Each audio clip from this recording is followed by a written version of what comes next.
In a dimly lit ballroom somewhere in Bavaria in the spring of 1945, a black soldier sat at a grand piano. His fingers moved across the ivory keys with a grace that seemed impossible for hands that had held rifles and dug trenches. The music that filled the air was Schumann, a German composer played by an American soldier in a room full of German prisoners of war. Tears streamed down the faces of men who had fought for Hitler's army. Hardened soldiers who had survived the Eastern Front, who had witnessed the worst of humanity, now sat weeping like children. And standing in the corner, an American corporal who had spent months mocking this black soldier for the color of his skin, stood frozen.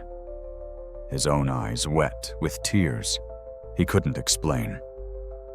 How did we get here? How did a sharecropper's son from Alabama, a man who wasn't allowed to eat in the same mess hall as his white brothers in arms, end up moving the hearts of enemy soldiers with nothing but music?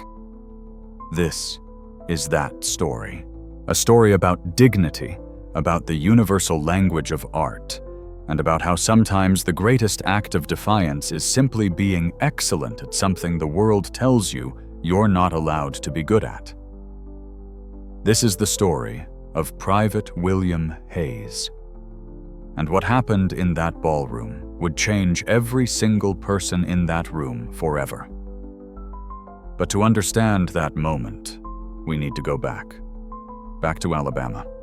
Back to a little boy who discovered that music could set him free. William Hayes was born in 1920 in a small town outside Montgomery, Alabama. His father was a carpenter, one of the few black men in town who owned his own tools and made a modest living building furniture for white families. His mother worked as a cleaning woman at the First Baptist Church, a beautiful white building with tall columns and stained glass windows that black folks were only allowed to enter through the back door. Every Sunday, young William would wait outside while his mother mopped the floors and dusted the pews. But one Sunday, when he was 7 years old, his mother brought him inside. The church was empty. The white congregation had gone home hours ago, and there, in the front of the sanctuary, stood an upright piano. William had never seen anything so beautiful. The polished wood gleamed in the afternoon light streaming through the windows. His mother noticed him staring and smiled. She walked over to the piano, sat down, and played a simple hymn. Her fingers moved with a hesitant grace, hitting a few wrong notes, but continuing anyway. William learned that day that his mother had taught herself to play by watching the church pianist during services, memorizing the hand positions, and practicing on the piano after everyone left. She wasn't supposed to touch it. The church elders had made that clear. But she did it anyway, in those stolen moments when no one was watching. Over the next few years, William would join his mother on those Sunday afternoons. She taught him everything she knew. He learned hymns first, then simple classical pieces she found in old books left behind in the church library. His hands were small, but they were quick. He had his father's long fingers and his mother's ear for melody. But this secret education came with a constant fear. They could only practice when the church was empty. If anyone found out, his mother would lose her job. Worse, in Alabama, in the 1920s and 30s, a black woman teaching her son to play on a white church's piano could lead to violence. So they played quietly, always listening for footsteps, always ready to flee. William's talent grew despite the constraints. By the time he was 12, he could play Beethoven's Moonlight Sonata from memory. By 15, he was working through Chopin's Nocturnes. But he had no teacher except his mother, no formal training, no way to develop his gift beyond those stolen hours in an empty church. His father had dreams of William becoming a carpenter, like him learning a trade that could feed a family. The idea of his son being a musician was absurd. Black musicians existed, of course, but they played jazz in smoky clubs, not classical music in concert halls. That world was closed to people like them. When William was 18, his mother got sick. Tuberculosis. She died 3 months later. Her last words to her son whispered in their small kitchen. She told him to never stop playing. She told him that music was the one thing no one could take from him, no matter what color his skin was. After she died, William couldn't bring himself to go back to the church. The piano sat there untouched by him, though he thought about it every day. He worked with his father, learning to build chairs and tables, trying to bury the part of himself that yearned for ivory keys and the mathematics of melody. Then came December 1941, Pearl Harbor. And like millions of young American men, William Hayes enlisted to fight for his country. A country that didn't let him vote. A country where he couldn't drink from the same water fountains as white people. But it was his country nonetheless, and he would fight for it. What he didn't know was that the army would bring him back to music in the most unexpected way possible. The United States Army in 1942 was segregated. Black soldiers served in all-black units commanded mostly by white officers. They were given the worst assignments, the oldest equipment, and the least respect. William Hayes was assigned to the 761st Tank Battalion, but before he could see combat, he was transferred to a supply unit. Black soldiers, the Army believed, were better suited for manual labor than fighting. Hayes spent 3 years loading trucks, digging latrines, and moving equipment across Europe. He was in France when the war in Europe ended in May 1945, but his unit was ordered to remain in Germany as part of the occupation force. They were tasked with securing captured German territory and guarding prisoners of war. In early June 1945, Hayes's unit was sent to a small town in Bavaria. The Germans had surrendered, but there was still work to do. Buildings needed to be cleared, supplies inventoried, prisoners processed. The town had been home to German officers and their families before the American advance forced them to flee. The Americans took over a large manor house on the edge of town. It had belonged to a German aristocrat, a man who had died on the Eastern Front. His widow and children had fled west, leaving behind a house full of furniture paintings, books, and in the grand ballroom on the second floor, a Steinway grand piano. Hayes saw it on his second day there. He was carrying boxes of supplies up the main staircase when he passed the ballroom. The door was open. Afternoon light flooded the room through tall windows. And there, in the center of the parquet floor, sat the most beautiful piano he had ever seen. It was massive black lacquered wood that gleamed like obsidian. The lid was closed and a layer of dust covered its surface, but Hayes could tell it had been cared for, once loved. He stood in the doorway staring, remembering his mother's hands on a much humbler instrument all those years ago. A voice behind him snapped him back to reality. "What are you looking at, Hayes?" It was Corporal Daniel Bennett, a white soldier from Georgia who had made Hayes's life miserable since they met. Bennett had a special kind of contempt for Hayes, a visceral disgust that went beyond the casual racism Hayes had learned to endure. Hayes turned. "Nothing, Corporal. Just admiring the room." Bennett walked past him into the ballroom. He ran his hand over the piano's lid, smearing the dust. "Hell of an instrument. My sister plays.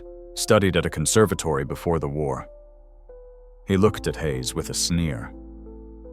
"I don't suppose you know anything about pianos, do you?"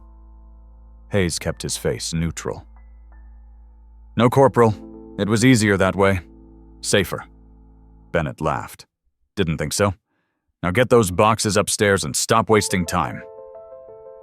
Hayes nodded and continued up the stairs. But he thought about that piano for the rest of the day. The manor house was being used to hold 15 German prisoners of war. These weren't ordinary soldiers. They were high-ranking officers, professors, and officials who were waiting to be processed and sent to POW camps in the United States or Britain. Among them was Professor Klaus Zimmermann, a 72-year-old man who had taught music theory at the Berlin Conservatory before the war. Zimmermann was a small man with white hair and wire-rimmed glasses. He spoke limited English, but carried himself with a quiet dignity that impressed even his captors. He had been conscripted into administrative work for the Wehrmacht late in the war, managing supply routes. He was no Nazi, just an old man who had tried to survive in impossible times. The prisoners were kept in rooms on the first floor, guarded around the clock by American soldiers. They were fed aloud to exercise in the courtyard and generally treated according to the Geneva Convention. But they were still prisoners, still enemies, still the men who had fought for Hitler. Hayes was assigned guard duty on his third night in the house. It was a quiet shift. He sat in a chair in the hallway, rifle across his lap, watching the doors to the prisoners' rooms. Most of them slept. He could hear snoring through the walls. Around midnight, he heard footsteps on the stairs. He tensed, hand moving to his rifle. But it was only Lieutenant Richard Davies, the white officer in charge of their unit. Davies was different from Bennett. He was from Massachusetts, educated, and while he was no crusader for racial equality, he treated his black soldiers with basic human decency. Davies nodded to Hayes. Everything quiet, Hayes stood. Yes, sir. Davies looked tired. He had been managing the logistics of the occupation for weeks, and the stress showed on his face. Good. I'm going to try to get some sleep. Wake me if there's any trouble. He paused, looking at Hayes. Bennett giving you a hard time? Hayes hesitated. Nothing I can't handle, sir. Davies frowned. He's an ass. But he's not worth your career. Just stay out of his way. He started to walk away, then stopped. I heard you were looking at the piano in the ballroom. Hayes felt his stomach tighten. I wasn't going to touch it, sir. Just looking. Davies waved a hand. I don't care if you touch it. It's not like the Germans are coming back for it. Hell, it's probably going to be shipped back to the States and auctioned off anyway. He studied Hayes for a moment. You play... Hayes thought about lying, but something in Davies's tone made him tell the truth. A little sir, a long time ago. Davies smiled slightly. Huh. Well, maybe you'll get a chance to play it someday. He walked off down the hallway, leaving Hayes alone with his thoughts. That night, Hayes couldn't sleep when his shift ended. He lay in his bunk staring at the ceiling, thinking about the piano. He hadn't played in more than 6 years. His mother had been dead for 7, but the hunger for it had never left him. It lived in his chest like a second heartbeat. The next morning, Corporal Bennett made an announcement. The piano in the ballroom was off limits to enlisted men, officers only. Anyone caught touching it would be disciplined. He looked directly at Hayes when he said it. The message was clear. Over the next few days, tension in the manor house grew. The prisoners were restless. One of them, a younger officer named Hauptmann Richter, had tried to escape and been caught in the courtyard. Security was tightened. The Americans were on edge. Hayes continued his routine. Guard duty at night, manual labor during the day. He avoided the ballroom, avoided Bennett, avoided trouble. But he thought about the piano constantly. At night, alone in the hallway, he would sometimes hear phantom melodies in his head. Schumann, Brahms. the composers his mother had introduced him to through sheet music she found in the church library. Professor Zimmermann noticed Hayes during one of the exercise periods in the courtyard. The old man had a way of watching people, of seeing more than most. He saw how Hayes carried himself with a quiet dignity despite Bennett's constant provocations. He saw intelligence in the young soldier's eyes. One afternoon, Zimmermann approached Hayes. His English was broken but understandable. "You are different," he said. "The others, they see us as monsters. You see us as men." Hayes didn't know what to say to that. He just nodded. Zimmermann smiled sadly. "I was a teacher. Music. Before all this madness." Hayes felt something stir in his chest. "What did you teach?" Zimmermann's eyes lit up. "Theory, composition, history. I taught at the conservatory in Berlin for 40 years. I had students from all over Europe." He paused. "I had one student from America once, a talented boy, Jewish. He went back in 1938. I often wonder if he survived." They stood in silence for a moment. Then Zimmermann asked, "Do you know music?" Hayes hesitated. He could feel Bennett watching from across the courtyard. "A little," he finally said. Zimmermann studied him. "I think you know more than a little. I can see it in your face when I talk about it. You have the look of someone who misses music." Before Hayes could respond, Bennett shouted from across the courtyard, "Hayes, stop fraternizing with the prisoners and get back to your post." Hayes stepped back. Zimmermann gave him a small nod and walked away. That night, Hayes was again on guard duty. The house was quiet. Around 2 in the morning, he heard something. Music. Faint, barely audible. He stood walking down the hallway, following the sound. It was coming from upstairs, from the ballroom. He climbed the stairs slowly, his heart pounding. The ballroom door was ajar. Inside, sitting at the piano, was Bennett. His hands moved clumsily over the keys, picking out a simple tune. He was drunk. A bottle of whiskey sat on top of the piano. Bennett saw Hayes in the doorway and stopped playing. "The hell are you doing here?" Hayes kept his voice neutral. "Heard noise, Corporal. Came to investigate." Bennett laughed bitterly. "Investigate?" "Right." He looked at the piano. "My sister used to play this song. Für Elise. Ensuinsum." You know it, Hayes knew it. Every piano student knew it. But he shook his head.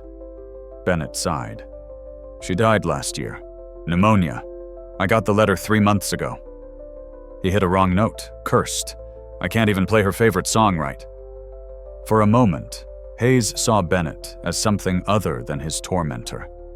He saw a grieving brother, a man far from home, broken by loss. "I'm sorry for your loss," Corporal Hayes said quietly. Bennett looked at him with red-rimmed eyes. "You think I give a damn about your sympathy?"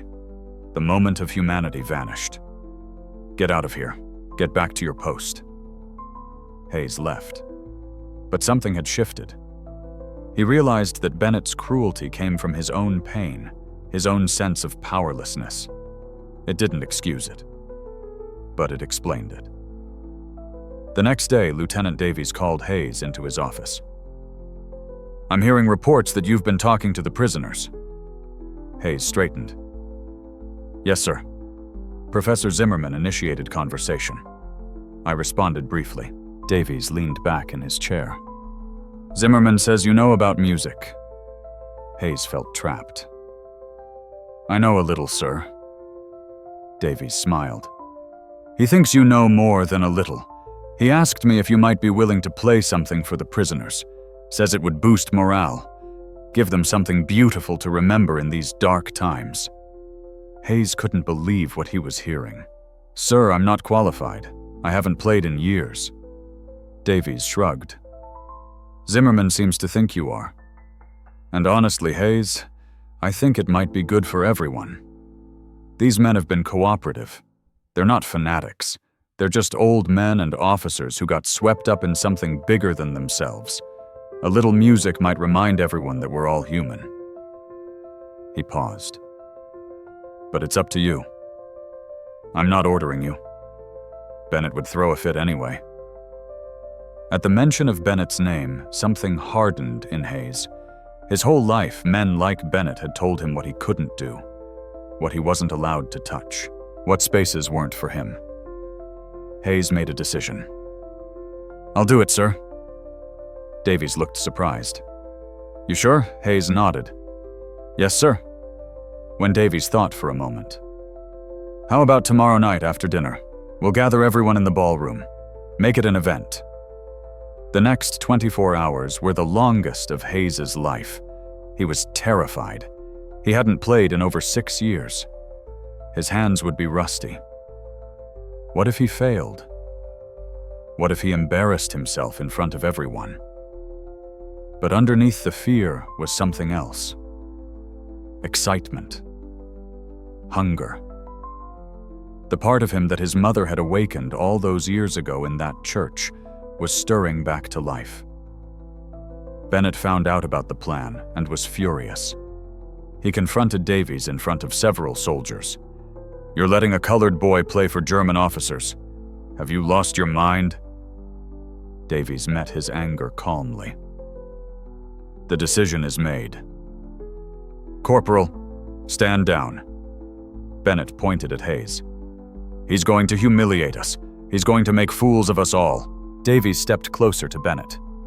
"The only person making a fool of themselves right now is you. Now get back to your duties before I write you up for insubordination." Bennett glared at Hayes with pure hatred. "You're going to regret this," he hissed before storming off.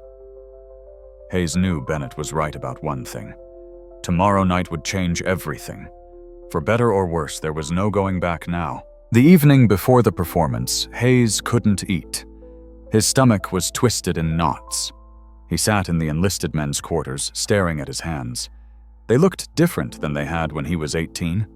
Harder, calloused from years of manual labor. Would they remember?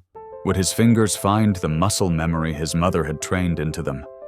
One of his fellow soldiers, Private Joseph Coleman, sat down next to him. Coleman was from Detroit, a good man who had become Hayes's closest friend in the unit.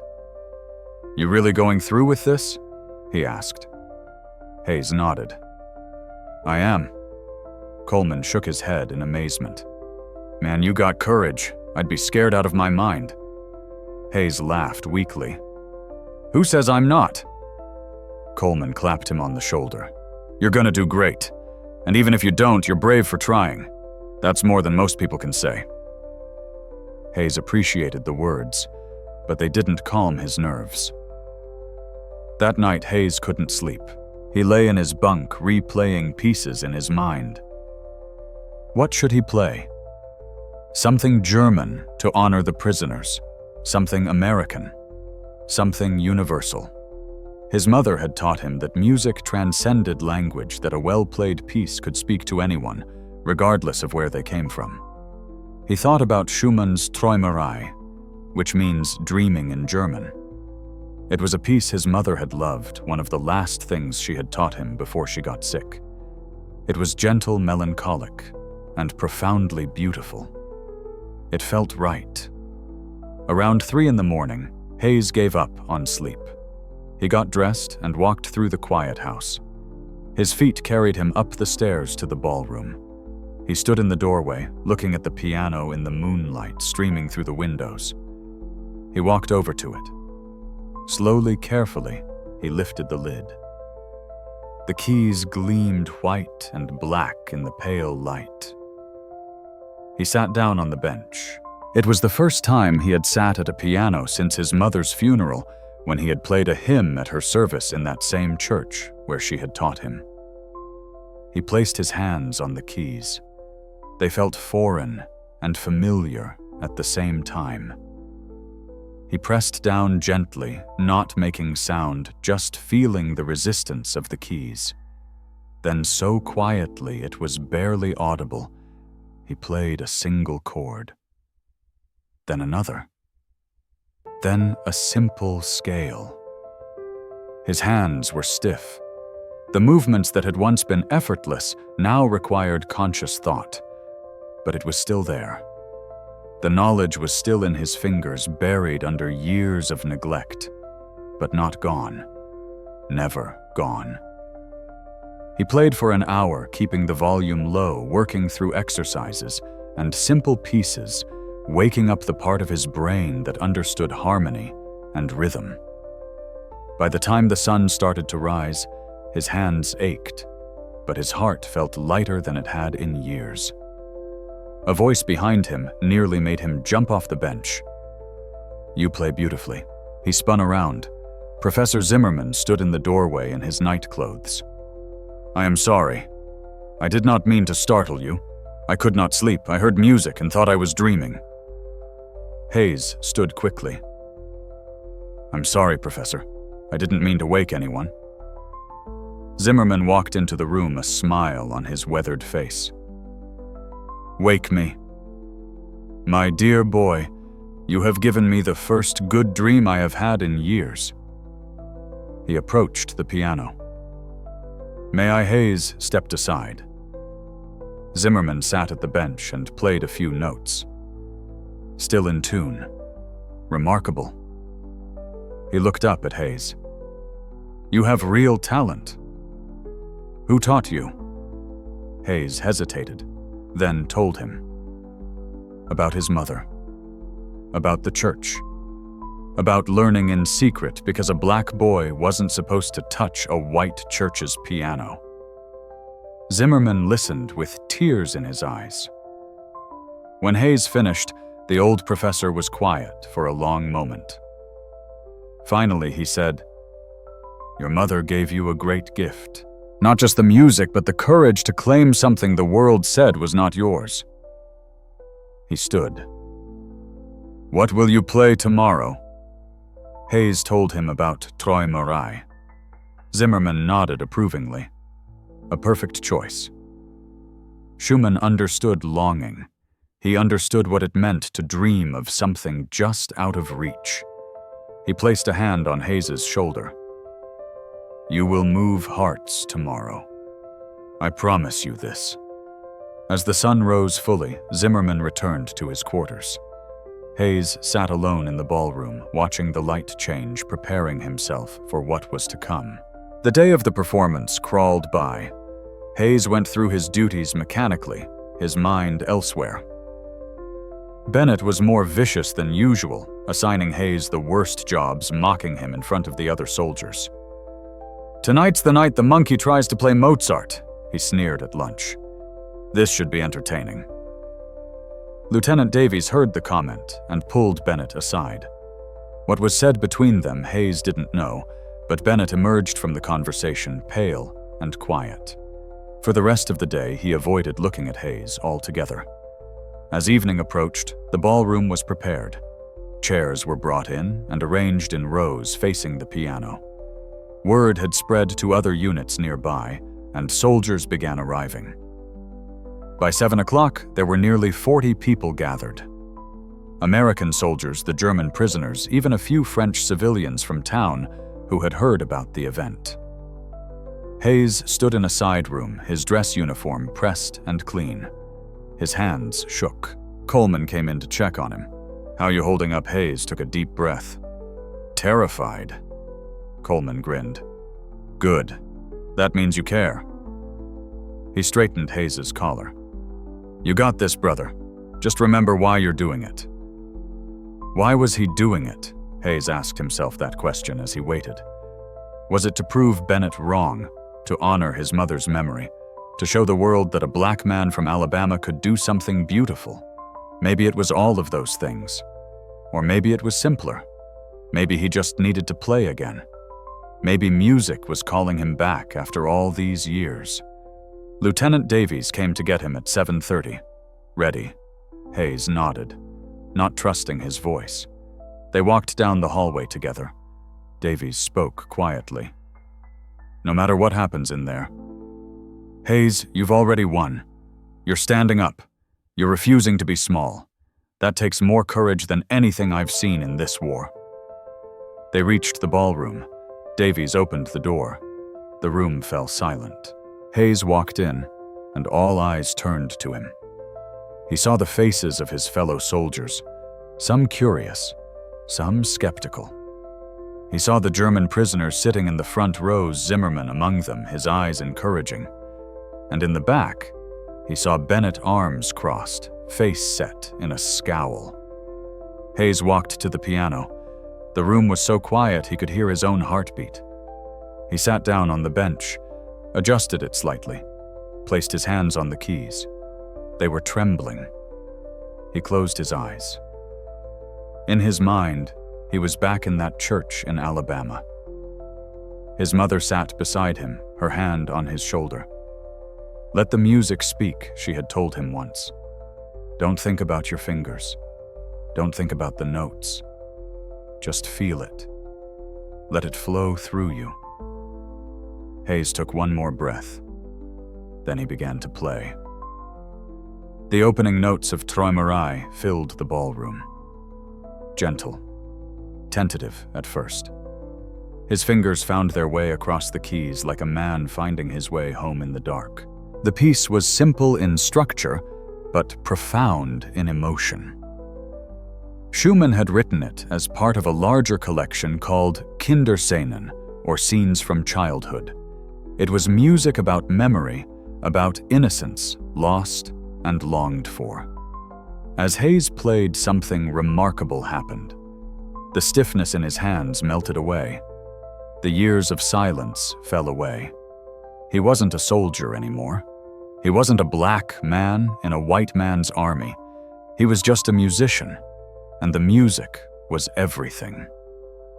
In the audience, reactions began to ripple through the room.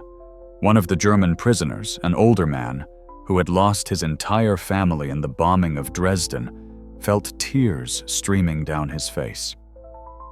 The music reminded him of his daughter's piano recitals of Sunday afternoons in their home before the world went mad. Another prisoner, a former schoolteacher, closed his eyes and was transported back to his classroom where he had played recordings of the great composers for his students. He had tried so hard to preserve beauty in a world falling apart. Now, hearing this music played by an American soldier, by a black man who had every reason to hate Germans, he felt something break open inside him. Among the American soldiers, reactions were mixed. Some were genuinely moved by the music. Others were uncomfortable, unsure what to feel. But they all listened. The room was absolutely silent, except for the piano. And then there was Bennett. He had come prepared to mock, to sneer, to confirm every prejudice he held. But as the music washed over him, something unexpected happened. He thought of his sister. He thought of the last letter she had written him before she died, in which she had talked about music being the thing that made life bearable. He thought about how much he missed her, how much he missed home, how much he missed believing the world made sense. The tears came before he could stop them. He tried to fight them, tried to maintain his armor of hatred, but the music was relentless. It found every crack in his defenses and poured through them. He wasn't crying for Hayes. He was crying for himself, for his sister, for the boy he had been before the war taught him to hate. Hayes played on, unaware of the emotional devastation he was causing. He was lost in the music now, in the mathematical beauty of harmony, in the way melody could carry sorrow and hope simultaneously. His mother had been right. Music was the one thing no one could take from him. The piece built to its emotional climax, a moment where Schumann layers the melody with harmonies that seem to reach for something just beyond grasp. Hayes played it perfectly, his hands sure now confident. Then gently the piece descended back to its opening theme, quieter now, like a memory fading. The final notes hung in the air. Hayes lifted his hands from the keys. For a moment, no one moved. No one breathed. The silence was total. Then Professor Zimmermann stood. Tears streamed down his weathered face. He began to clap. Slowly, at first. Then the other German prisoners joined him. Then the American soldiers. Then everyone. The applause built and built until it filled the ballroom like a wave. Hayes sat at the piano, stunned. He looked out at the faces before him. He saw respect. He saw recognition. He saw humanity. Hayes stood unsure what to do. He had never received applause before, never performed for anyone except his mother. The sound of it was overwhelming. Lieutenant Davies approached, hand extended. Hayes shook it. "That was extraordinary," Private Davies said, loud enough for others to hear. "Truly extraordinary." Professor Zimmermann made his way to the piano. The old man's eyes were red from crying, but his smile was radiant. "I have heard this piece performed at the Berlin Philharmonic," he said in his accented English. "I have heard it played by masters, but I have never heard it played with more heart than you just played it." He took Hayes's hand in both of his. "Thank you. Thank you for reminding us what beauty sounds like." Other prisoners came forward. A former judge from Munich, a doctor from Hamburg, an engineer from Stuttgart, men who had fought for Germany, who had believed in things they now questioned. They shook Hayes's hand. They spoke in broken English or through Zimmermann's translations. They thanked him for the music, for the moment of transcendence, for treating them as human beings capable of appreciating beauty. The American soldiers were more reserved in their reactions, but they too approached. Coleman hugged Hayes, laughing with joy. "Man, you were incredible. Where did you learn to play like that?" Others offered congratulations, though some with a hint of discomfort, as if Hayes's excellence had challenged something fundamental in their understanding of the world. And then there was Bennett. He stood in the back of the room as people filed out. When the ballroom was nearly empty, he approached Hayes. His face was a mask of confusion and anger, and something else Hayes couldn't quite identify. For a long moment, the two men just looked at each other. Finally, Bennett spoke. "I didn't know you could do that." His voice was quiet, almost broken. Hayes didn't know what to say. "I'm sorry," Bennett continued, and Hayes realized the emotion he couldn't identify was shame. "I'm sorry for everything. For the things I've said. The way I've treated you." He looked away. "My sister would have loved that. She would have thought you were incredible." Hayes felt a tightness in his chest. "Thank you, Corporal." Bennett shook his head. "Don't thank me. I don't deserve it." He turned to leave, then stopped. "You're a better man than I am, Hayes. You always have been." Then he walked out, leaving Hayes alone in the ballroom. Hayes sat back down at the piano. His hands still tingled from playing. He felt emotionally exhausted, but also more alive than he had in years. The door opened again. Lieutenant Davies entered. "Mind if I sit?" Hayes gestured to a nearby chair. Davies sat down with a sigh. "What you did tonight was important," Davies said. "More important than you probably realize. Those German prisoners, they've been cooperative but distant, defeated but not broken. Tonight you gave them something they haven't had in a long time. You gave them beauty. You reminded them that life is worth living." He paused. "And you did something for our men, too. You challenged them. You showed them that excellence doesn't have a color." Hayes absorbed this. "I just wanted to play Sir. That's all." Davies smiled. "I know. That's what made it powerful. You weren't trying to prove anything. You were just being yourself." He stood. "Get some rest, Hayes. I have a feeling the next few days are going to be interesting." Davies was right. Word of the performance spread quickly. The next morning, Hayes woke to find other soldiers treating him differently. Some with newfound respect. Others with resentment, as if his success had somehow diminished them. A few avoided him altogether, unsure how to reconcile what they had witnessed with what they had been taught to believe about black people. But the most significant change was with the German prisoners. They began to seek Hayes out during exercise periods, asking him about music, about his life, about his dreams.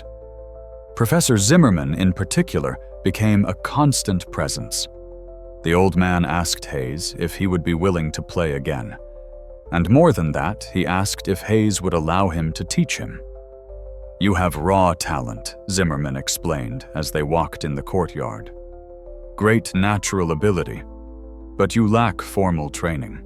Your technique could be refined, your understanding of theory expanded. I would be honored to share what I know with you." Hayes was overwhelmed. "Professor, I don't know what to say." Zimmermann smiled. "Say yes. Music is too precious to waste. And you, my young friend, have a gift that should not be squandered." Hayes agreed. And so began the most unlikely of apprenticeships. Every day for an hour in the afternoon, Zimmermann and Hayes would meet in the ballroom. The old German professor would sit beside the young black soldier and teach him about composition, about the history of Western classical music, about the mathematical elegance of Bach, and the revolutionary passion of Beethoven. For Zimmermann, it was a return to purpose. He had spent the war years doing meaningless administrative work, watching his beloved Germany destroy itself. Teaching Hayes gave him a reason to get up in the morning, a way to preserve something beautiful in the ruins. For Hayes, it was an education he had never dreamed possible. Zimmermann had taught at one of the finest conservatories in Europe. He had studied under students of Brahms.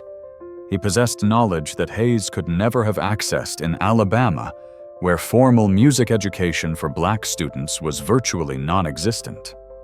The other prisoners watched these lessons with interest. Some of them began to open up about their own lives before the war. The doctor from Hamburg had been an amateur cellist. The engineer from Stuttgart had built his own harpsichord. The judge from Munich had a son who studied violin at a conservatory in Vienna before being killed on the Eastern Front. Music became a bridge. It allowed these men to be something other than enemies. It created a space where humanity could flourish despite the uniforms, despite the history, despite everything that should have kept them apart. But not everyone was pleased with these developments. Some of the American soldiers, particularly those from the Deep South, saw Hayes's relationship with the prisoners as fraternization. They didn't like seeing a black soldier being treated as an equal by white men, even white men who were enemies. There were complaints to Lieutenant Davies, angry words in the barracks. Hayes began to sense tension building again, different from before, but just as dangerous. The trouble started small. Hayes's assigned duties became more difficult. He found himself working longer hours, given tasks that seemed designed to keep him away from the ballroom during his usual lesson time with Zimmermann. Someone spilled oil on his dress uniform the night before an inspection. His bunk was moved to the coldest corner of the barracks. Bennett wasn't involved in these harassments. In fact, he had become notably quiet since the performance. He no longer mocked Hayes openly, though he also didn't defend him when others did. He seemed caught in an internal struggle, wrestling with beliefs that no longer made sense to him. The leader of the new opposition was a sergeant named Frank Donovan, a career soldier from Mississippi.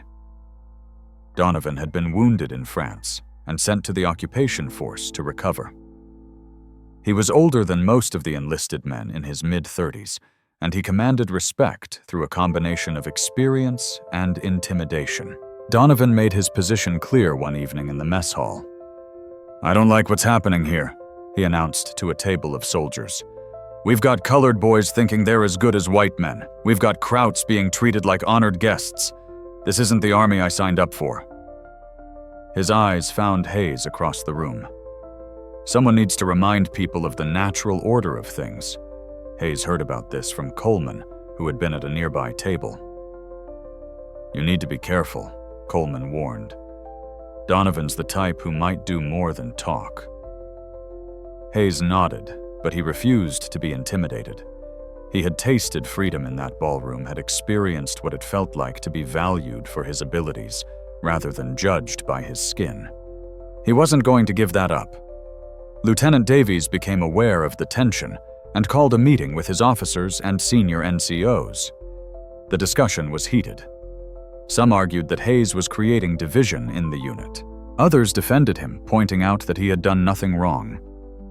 Davies listened to all sides, then made a decision. "Private Hayes will continue his music studies," he announced. "Any soldier who has a problem with that can file a formal complaint, which I will promptly file in the garbage. Is that understood?" There were grumbles, but no one openly defied him. Davies had earned his authority the hard way, and most men respected his leadership even when they disagreed with his decisions. But Davies pulled Hayes aside after the meeting. "I can protect you from official harassment," he said quietly. "But I can't watch you every second. Be smart. Stay alert. Some of these men are looking for an excuse." Hayes understood. He had grown up in Alabama. He knew what happened to black men who stepped out of line. Despite the warnings, the music lessons continued. Zimmerman was teaching Hayes about romantic composers now, about the ways they had expanded harmonic language and emotional expression. They analyzed Chopin's nocturnes, Liszt's Hungarian rhapsodies, Brahms's intermezzos. Hayes absorbed everything, like a man dying of thirst. "You learn quickly," Zimmerman observed one afternoon. "You have what we call musical intelligence, the ability to hear something once and understand its structure." He played a complex passage from a Brahms piece. "Now you try." Hayes's first attempt was rough, but by the third he had captured the essence of it. Zimmerman clapped his hands together. "Remarkable. With proper training, you could have been a concert pianist." Hayes felt a familiar ache. "That world was never open to someone like me, Professor." Zimmerman's face fell. "I know. And it is a tragedy. So much talent wasted because of stupidity and prejudice." He was quiet for a moment, then spoke again. "Can I tell you something, William?" It was the first time the professor had used Hayes's first name. Hayes nodded. "When I was young, I believed that art was above politics. That music existed in some pure realm, untouched by the ugliness of the world. I was wrong. My country used culture to justify terrible things. We claimed our music proved our superiority. We were fools." He looked at Hayes directly. "You playing Schumann that night, a black American playing German music in a room full of German prisoners and American soldiers, that was the most political act I have witnessed in this war. Not because you intended it to be, but because it proved that music belongs to everyone. That talent has no race. That beauty is universal." Hayes felt tears prick at his eyes. "Thank you, Professor." Zimmerman shook his head. "No, thank you. You have given an old man hope that perhaps the world can be better than it has been." They sat in companionable silence for a while, then returned to the lesson. But outside the ballroom, forces were aligning against Hayes. Sergeant Donovan had been talking to other units, spreading stories about how the occupation force was going soft, how racial discipline was breaking down. He found sympathetic ears among men who felt the world was changing too fast, who wanted to return to the certainties of the pre-war order. A plan began to form. Donovan and his allies decided they needed to put Hayes in his place to remind him and everyone else of the natural hierarchy. They waited for an opportunity, and it came 3 days after Hayes's conversation with Zimmermann. Lieutenant Davies was called away to a meeting at headquarters in Munich. He would be gone for 2 days. In his absence, a Captain Morrison from another unit was put in temporary command. Morrison was older, more traditional, and while not overtly racist, he had no particular interest in protecting Hayes. On the first night of Davies's absence, Donovan made his move. He filed a formal complaint that Hayes had been neglecting his duties in favor of socializing with the enemy. Morrison, unfamiliar with the situation and eager to avoid controversy, ordered Hayes to stop his music lessons until Davies returned. Hayes was devastated. He tried to explain the situation to Morrison, but the captain cut him off. "Private, I don't care if you're learning to play the tuba from Mozart himself. Orders are orders.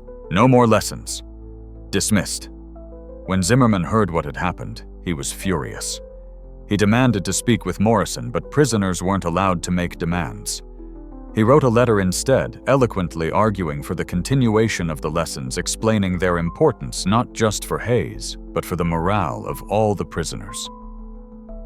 Morrison read the letter and filed it away without response. For 2 days, Hayes returned to his old routine. Manual labor, guard duty, no music. He felt the world closing in again, felt the brief window of possibility slamming shut.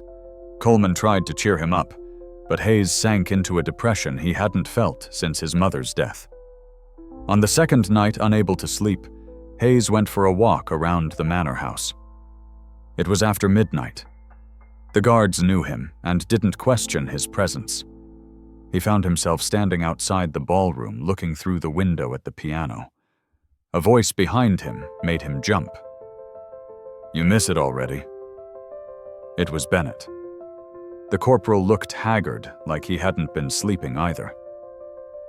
"Yes," Corporal Hayes admitted. Bennett came to stand beside him. "I've been thinking a lot since that night you played," he said. "Thinking about my sister, about the things she believed in. She used to tell me that judging people by their color was the mark of a small mind." He turned to Hayes. "I've had a very small mind for most of my life."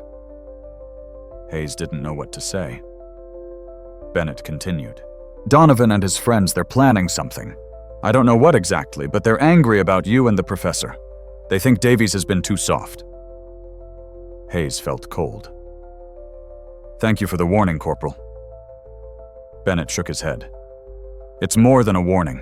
I'm going to talk to Morrison tomorrow. Tell him he's making a mistake. It might not help, but I have to try." Hayes was stunned. "Why would you do that?" Bennett looked at the piano through the window. "Because my sister would want me to, and because it's the right thing to do." The next morning, true to his word, Bennett requested a meeting with Captain Morrison. What exactly was said, Hayes never knew. But that afternoon, Morrison called Hayes to his office. "Private Hayes, I've been reviewing your situation. Several people have spoken to me about your musical activities." Hayes braced himself for the worst. Corporal Bennett made a compelling case that these lessons are beneficial for unit morale and prisoner cooperation. Professor Zimmermann's letter was also persuasive. Morrison looked uncomfortable, like he was making a decision that went against his instincts. "When Lieutenant Davies returns tomorrow, I'm going to recommend that the lessons continue. In the meantime, you're authorized to resume them today." Hayes could barely believe it. "Thank you, sir." Morrison waved him away. "Don't thank me, thank Bennett, and don't make me regret this." Hayes left the office in a daze. He found Bennett later that evening. "Corporal, I heard what you did." Bennett shrugged. "Don't make a big thing of it, Hayes. I'm still trying to figure out what I believe. But I know wrong when I see it, and stopping those lessons was wrong. It wasn't a full reconciliation. Bennett was still struggling with the prejudices of a lifetime, but it was a start. It was more than Hayes had thought possible. When Lieutenant Davies returned the next day and heard about what had transpired, he was furious with Donovan and impressed with Bennett. He called another meeting and made it clear that Hayes's lessons would continue, and anyone who had a problem with it could request a transfer. No one did, though Donovan's anger was palpable. But Davies also recognized that the situation remained volatile. That evening, he called Hayes to his office. "You've caused quite a stir, Private." Hayes shifted uncomfortably. "I never meant to cause trouble, sir." Davies smiled. "The best kind of change always causes trouble, but we need to channel this tension in a productive direction." He leaned forward. "I've been thinking. In 2 days, we're expecting a visit from Colonel Patterson. He's the regional commander overseeing all occupation forces in Bavaria. He's also, between you and me, a pompous ass who thinks all black soldiers should be digging ditches." Hayes saw where this was going. "You want me to play for him?" Davies nodded. "I want you to give a full recital, a real performance. We'll invite soldiers from other units, local civilians, everyone. Make it an event. Show them all what you're capable of." He paused. "But I won't order you to do it. This has to be your choice." Hayes thought about it. Playing for a small group in the ballroom was one thing. Giving a formal recital, especially for a colonel who already despised him, was another. The stakes would be higher, the judgment more severe. If he failed, it would confirm every prejudice Patterson held. But Hayes thought about his mother, about the years of practicing in secret, about Zimmerman's teachings, about the look on Bennett's face when he apologized. "I'll do it," he said. Davies grinned. "Excellent. We have 2 days to prepare. Make them count." The news of the upcoming recital spread quickly. Reactions were mixed. Some soldiers were excited, remembering the beauty of Hayes's first performance. Others saw it as a publicity stunt, a way for Davies to push his progressive agenda. Donovan and his allies were openly hostile, seeing it as further evidence of the racial order breaking down. But Hayes had no time to worry about politics. He had a program to prepare. He met with Zimmerman to select pieces. "You need variety," the professor advised. "Something to showcase your technical skill, something lyrical to show your emotional depth, and something powerful for the finale." They settled on a program Bach's Prelude in C major from the well-tempered clavier Chopin's Nocturne in E-flat major and Beethoven's Pathétique Sonata. It was an ambitious selection, especially the Beethoven. The Pathétique was a challenging piece even for trained pianists, with its dramatic contrasts and technical demands. Hayes practiced obsessively. Every free moment he was at the piano. Zimmerman sat with him for hours, offering guidance, correcting technique, sharing insights about interpretation. The other German prisoners would sometimes sit in the ballroom during these sessions, listening quietly, offering encouragement. The evening before the recital, Hayes couldn't eat. His hands ached from practicing. His mind swam with notes and fingerings and dynamics. Zimmerman found him in the ballroom, staring at the piano. "You are ready?" the professor said. Hayes shook his head. "I'm not sure I am." "The Beethoven." Zimmerman sat beside him. "Let me tell you something about the Pathétique Sonata. Beethoven wrote it when he was 27 years old. He was going deaf. He knew his career as a performer was ending. This piece is about defiance, about refusing to be silenced, about creating beauty in the face of devastating loss." He looked at Hayes. "You understand this music in your bones. You have lived it. Trust yourself." That night, Hayes barely slept. He replayed the pieces in his mind, his fingers moving on imaginary keys. When morning came, he was exhausted, but focused. This was it.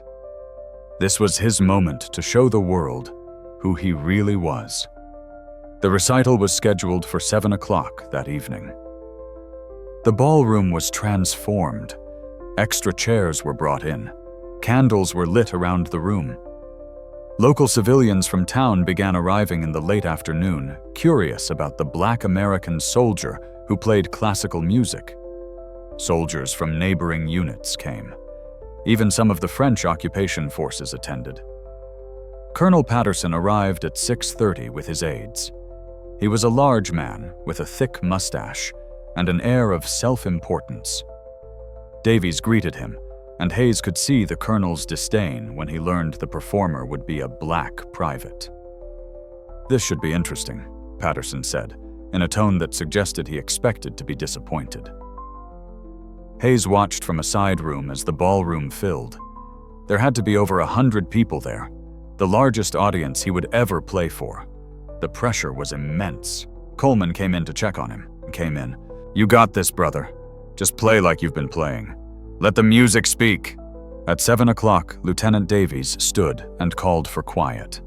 He gave a brief introduction, talking about music as a universal language, about the unexpected talents that war reveals, about the importance of recognizing excellence wherever it appears. Then he invited Hayes to the piano.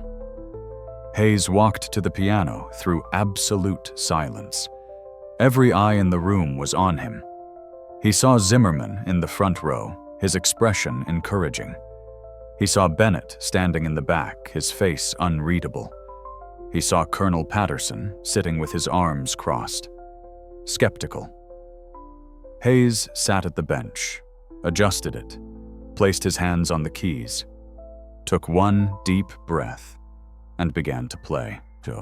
The Bach prelude started simply, almost mathematically.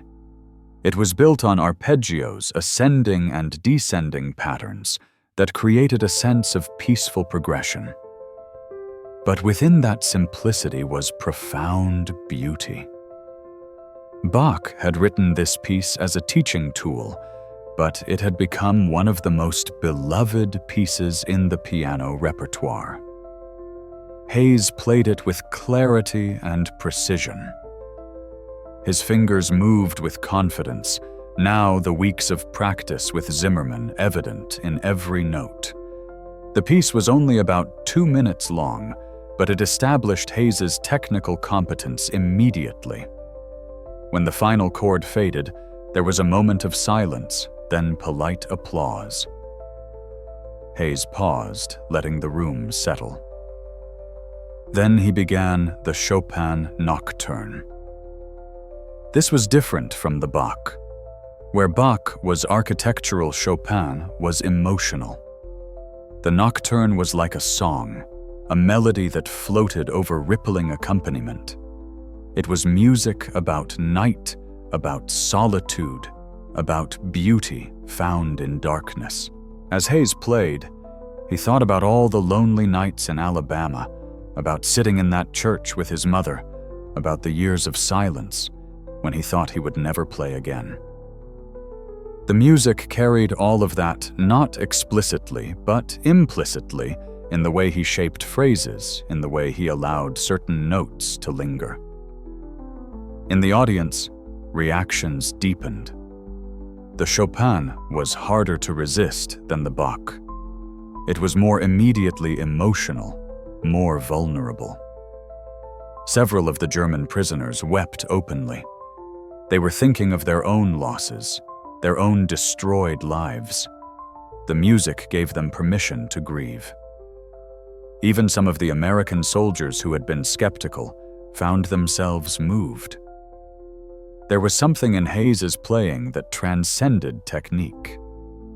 It was honest. It was human. It was impossible to dismiss. Colonel Patterson's expression had changed from skepticism to attention. He was listening now, really listening. His arms were no longer crossed. The Chopin ended with a gentle descent, the melody fading like a voice disappearing into night. The applause this time was warmer, more genuine. Hayes allowed himself a small smile. 2 pieces down, 1 to go. He paused longer before the Beethoven. This was the mountain he had to climb. The Pathétique Sonata was nearly 20 minutes long with 3 movements. It demanded everything from a performer: technical skill, emotional depth, physical stamina, interpretive insight. Hayes closed his eyes for a moment, centering himself. Then he launched into the first movement. The Pathétique begins with a dramatic introduction, a grave passage marked by heavy chords and descending runs. Beethoven writes, "Grave at the top of the score," meaning serious, weighty. It's music that feels like a statement, like someone standing up to declare something important. Hayes played these opening measures with power and conviction. His hands struck the keys with authority. He had been told his whole life to make himself smaller, to take up less space. But here in this music, he was allowed to be big, to be loud, to claim his full presence. The introduction gave way to the allegro, a fast movement full of urgency and passion. Hayes's fingers flew across the keyboard. Zimmerman had worked with him on fingering for the difficult passages, on how to maintain clarity, even at speed. Hayes executed the runs and arpeggios with precision, never losing the melodic line. In the audience, people began to realize they were witnessing something special. This wasn't just competent playing. This was artistry. The young black soldier at the piano was interpreting Beethoven with depth and key nuance, revealing layers in the music that spoke to the human condition. The first movement built to a climax, then descended back to the opening theme, bringing the movement full circle. Hayes finished it with a flourish. He didn't pause between movements. He went straight into the second movement, the Adagio cantabile. This movement is the emotional heart of the sonata. Its lyrical singing impossibly beautiful.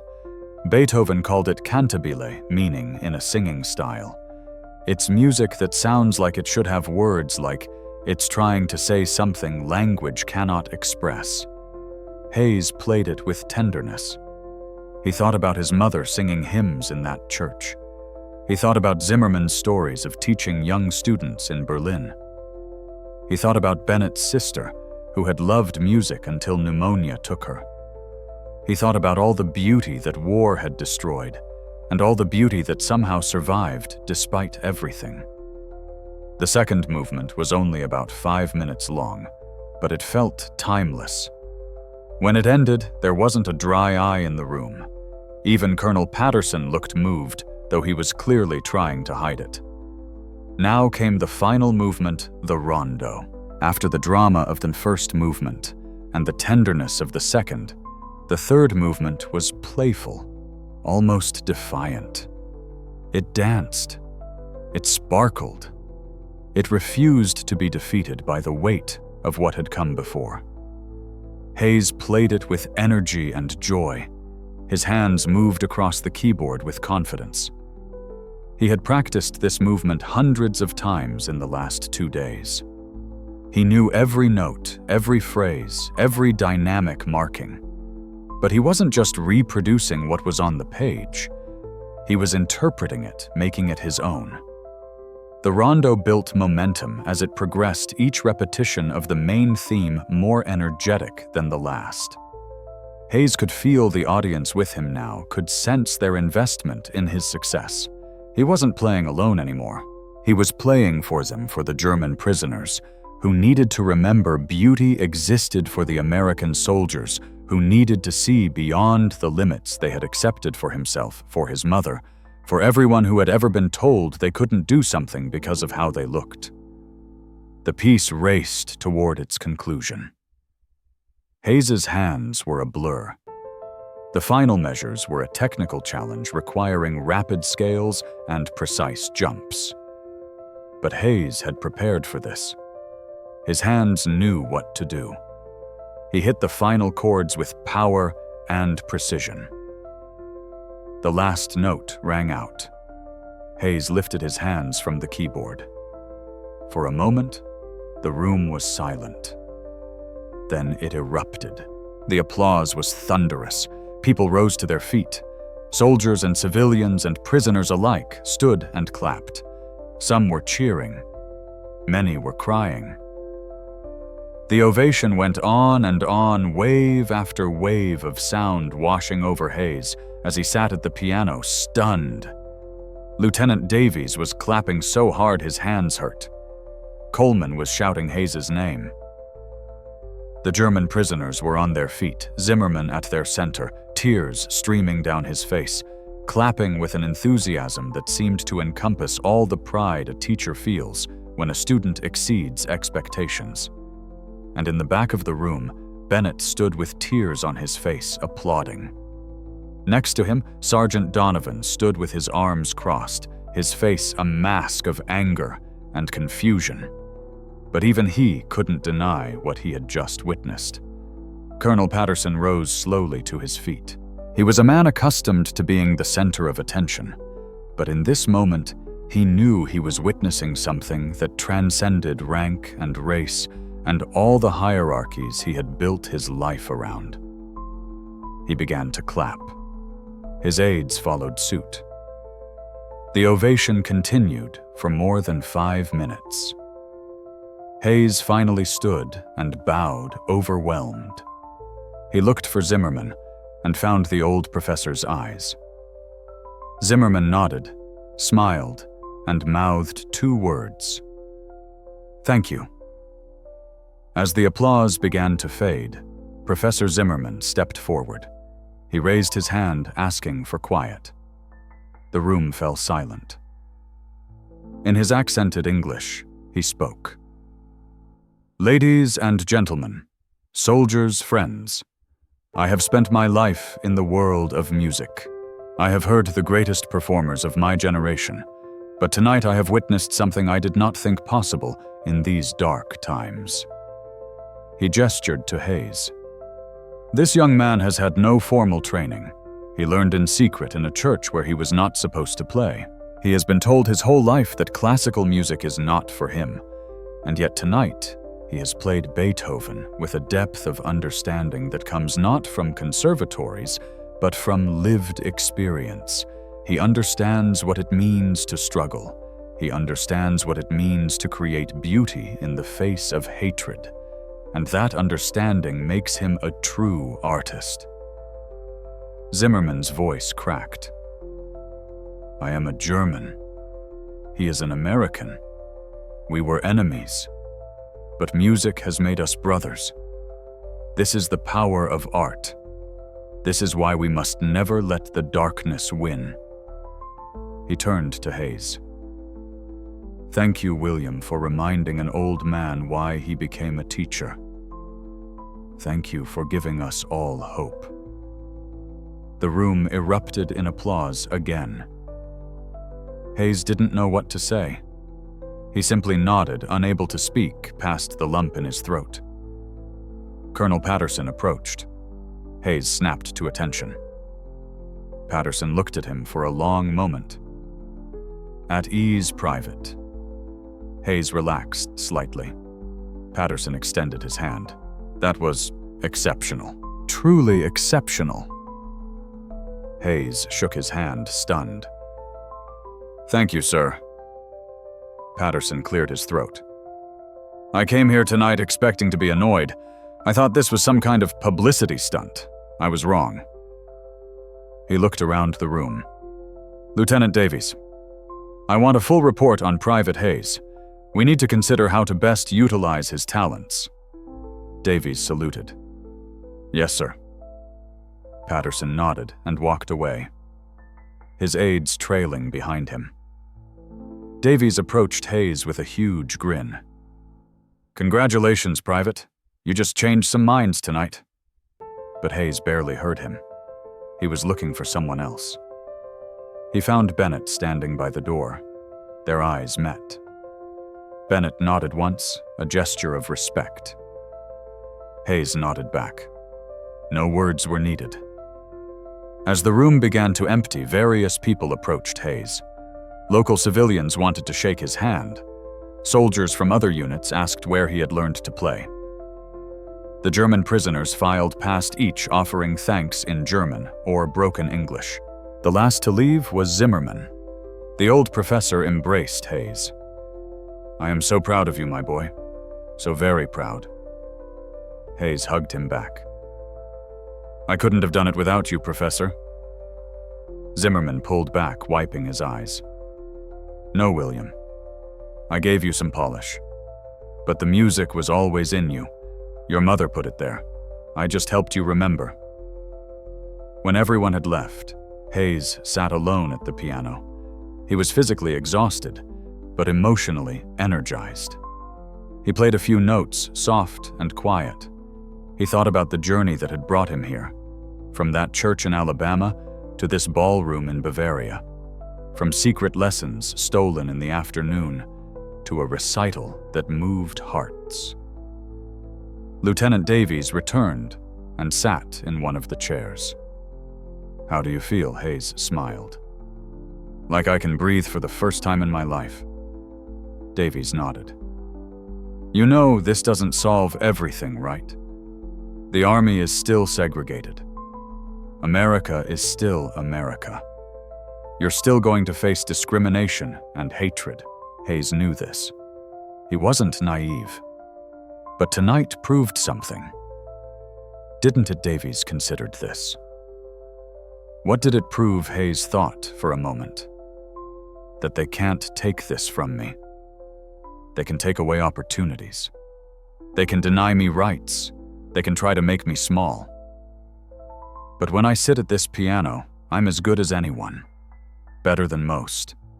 And they have to acknowledge that even if they don't want to. Davies smiled. Yes, that's exactly what it proved. He stood. "Get some rest, Hayes. Tomorrow we'll figure out what comes next." As Davies left, Hayes sat alone in the ballroom, his hands resting on the keys. Outside, the German night was quiet. The war in Europe had been over for months. But for Hayes, a different kind of war continued. The war for dignity. The war to be seen as fully human. Tonight, he had won a battle in that war. And that was something worth celebrating. The days following the recital brought profound changes. Colonel Patterson's report led to Hayes being officially recognized as a specialist and reassigned to cultural liaison duties. His new role involved organizing music programs for both occupation forces and local German civilians. It wasn't a combat position, but it was meaningful work that used his talents. More importantly, attitudes began to shift. Soldiers who had never spoken to Hayes before sought him out for conversation. Local civilians invited him to give lessons to their children. The mayor of the nearby town requested that he perform at a memorial service for German and American soldiers who had died in the war. Sergeant Donovan never apologized, but he stopped actively working against Hayes. He was transferred to another unit within a week, and Hayes suspected Lieutenant Davies had engineered the move. Without Donovan's influence, much of the opposition to Hayes melted away. Bennett's transformation was the most remarkable. He began spending time with Hayes and Zimmerman during the music lessons. He didn't play himself, but he listened. He asked questions. He talked about his sister and how much she would have loved to meet Hayes. One afternoon, Bennett pulled Hayes aside. "I've been thinking about going home," he said. "About what I'm going to do when this is all over. I used to think I'd go back to Georgia and things would be the same as before the war, but I can't anymore. I've seen too much. I've changed too much." He looked at Hayes. "My sister had a music school. It's been closed since she died. I'm thinking about reopening it, and I'm thinking about making it open to everyone. Black students, white students, whoever wants to learn." Hayes was touched. That would be a beautiful way to honor her memory. Bennett nodded. It would be. And if you ever make it to Georgia, I want you to come teach there. I'm serious. Hayes didn't know if that would ever happen, but the offer itself was significant. It represented a change he never thought possible. The relationship between Hayes and the German prisoners deepened as well. Zimmermann continued their lessons, but now other prisoners joined in. The former doctor organized a small chamber music group. The engineer built a makeshift cello from materials found in the manor house. They would gather in the ballroom in the evenings and play together.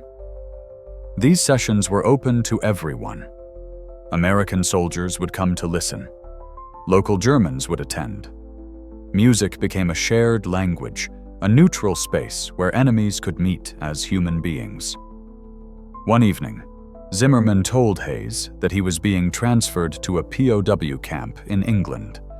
From there, he would eventually be repatriated to Germany.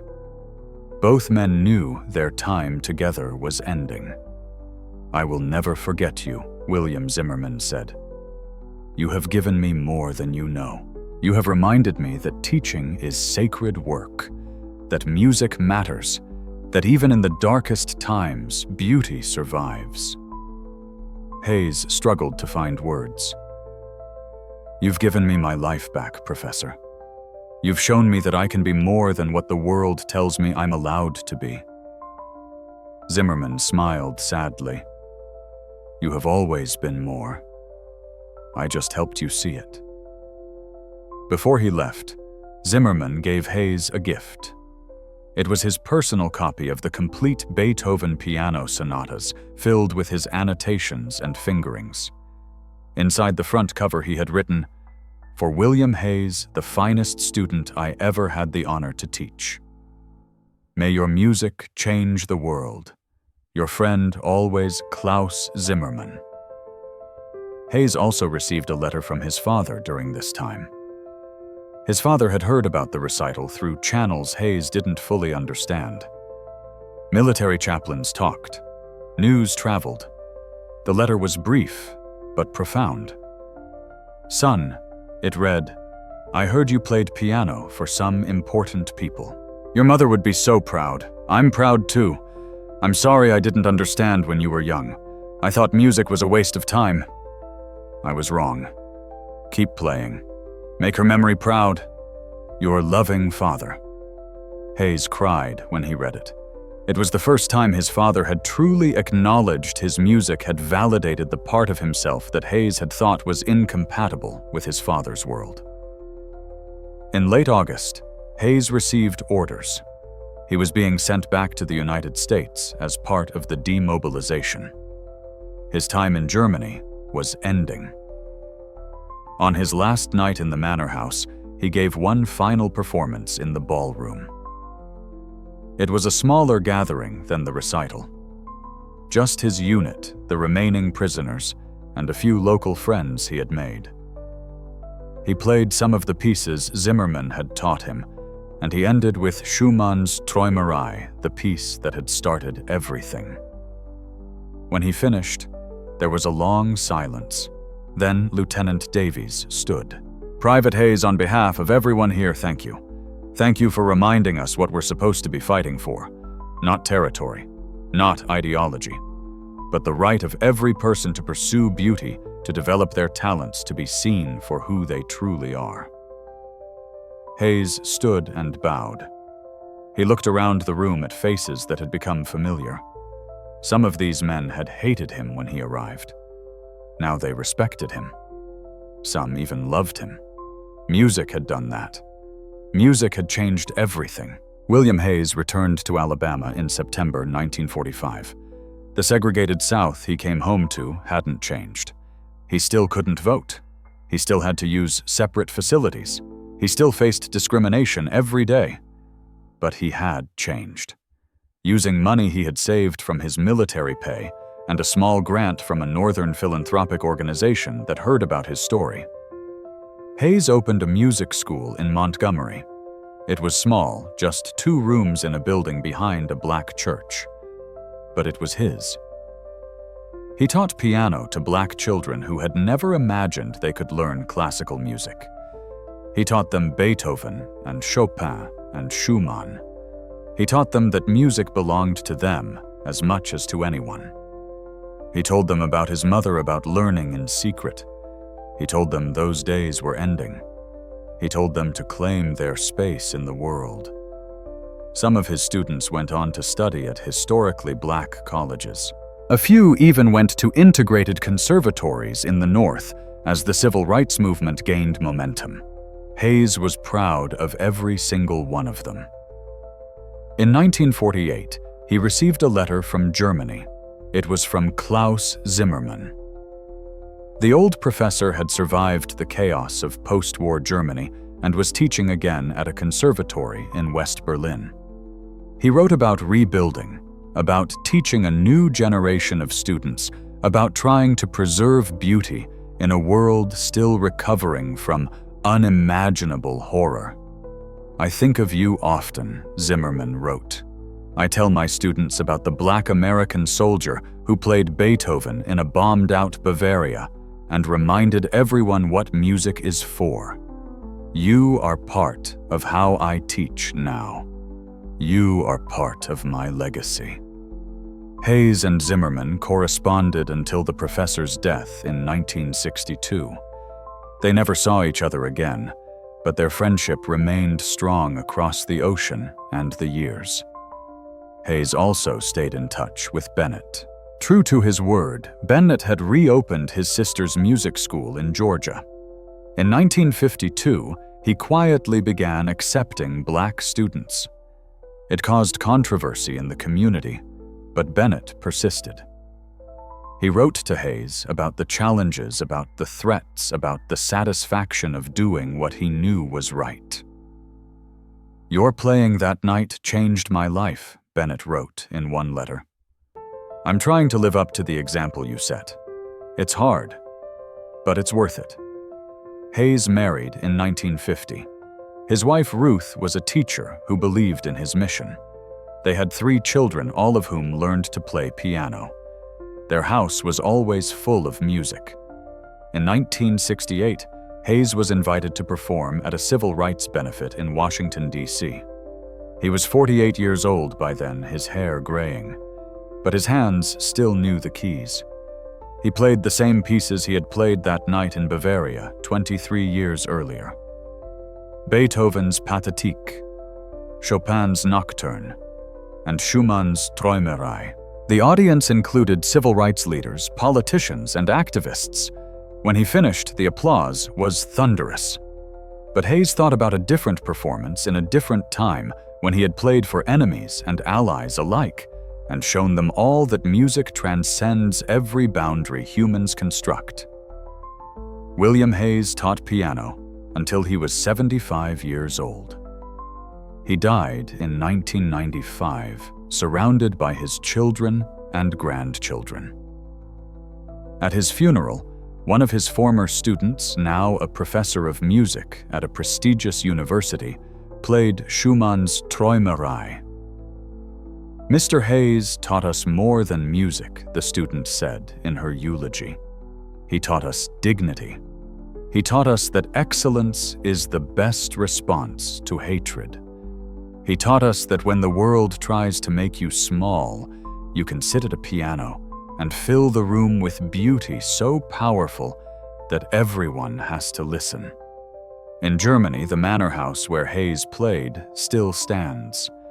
It's a museum now dedicated to the occupation period. In the ballroom, the Steinway grand piano sits in the same place it did in 1945. A plaque beside it reads, "In this room, Private William Hayes of the United States Army performed a recital that changed hearts and minds. His music reminded both conquerors and conquered of their shared humanity. Let this piano stand as a memorial to the power of art to bridge every divide." The story of William Hayes is a reminder that talent has no color, that beauty belongs to everyone, that music, when played with honesty and skill, speaks a language every human heart understands. In a world that constantly tries to divide us, that draws lines between us based on race, nationality, religion, and class, art reminds us of what we share. It reminds us that we all feel joy and sorrow, that we all long for beauty, that we all want to be seen and heard and valued.